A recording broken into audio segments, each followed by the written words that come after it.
Okay, we're starting with this video as we have Tracy Moffett from Roller Page Westwind joining us. But what is this all about? Explain what we're looking at here, Tracy. I know. Well, you know what? It's the time of year that we're getting into fall and we're starting to get cozy. Yeah. We're bringing the sweaters out.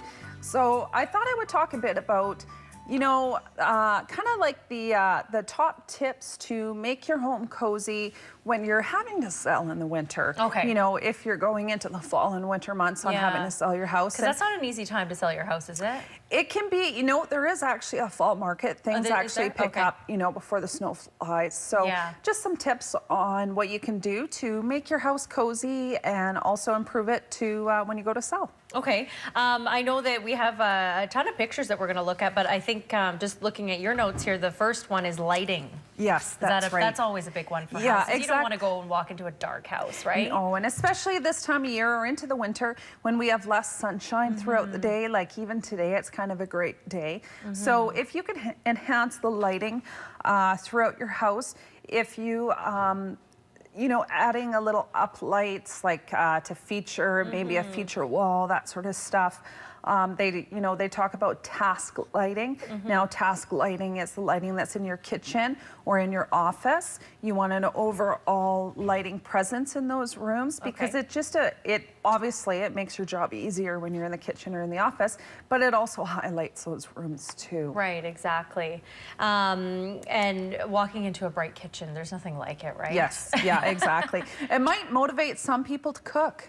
There you go. Yeah, that's the reason to get more lights and perfect light fixtures. Okay, so we're looking at a lot of walls. Yes. But bright colors. Yeah, that's right. So again, this time of year, it's really gray out. Having a pop of color in your house, if you're not brave enough to put the color on the walls, that's no problem. You can see some of the accents, like in that bedroom photo. Yeah. Bright colors, cheery colors. And if you're having a hard time picking out those bright colors, go to your closet. So look at your clothes. That's a good idea. The colors that you tend to wear for your clothing, you're guaranteed to be happy if it's on the walls. So. It's kind of scary though when you like the bedroom there on the left.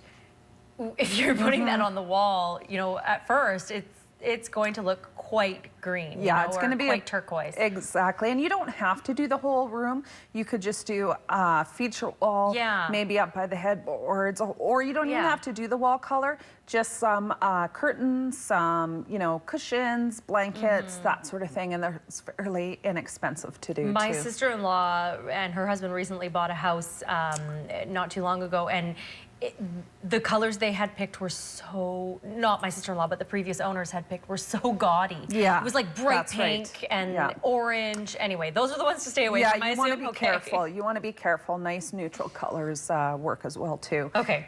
So this year, your mud room, your entrance room, these are like when people are coming to view your house, they often walk in the front door that has an entrance. So if you can tidy up that area, especially this time of year when there's like multiple coats and you've got layers on and you've got boots and all that kind of stuff. So if you can organize your mud room to make it more presentable when people are coming into your house, instead of having like 6 boots, everywhere, backpacks, all over the place. Well, even just putting up those hooks and stuff, right? Yeah, hooks are so inexpensive and they're so effective. And again, the baskets, like getting a few wicker baskets, putting mitts and toques and all of that kind of stuff. It's just going to make your house look more inviting for prospective buyers when they come in, and it gets all the clutter off the floor and makes you happy. All right.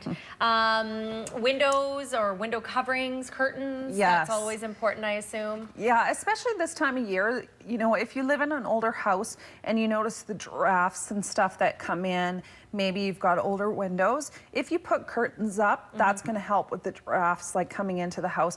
Plus, it adds that element of warmth throughout your house. Again, depending if you want to be brave, you can put pops of color in the curtains.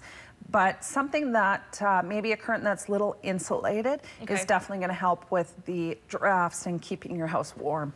And especially if you have those floor-to-ceiling windows, it always looks quite nice to have the curtains. Yes, that's right.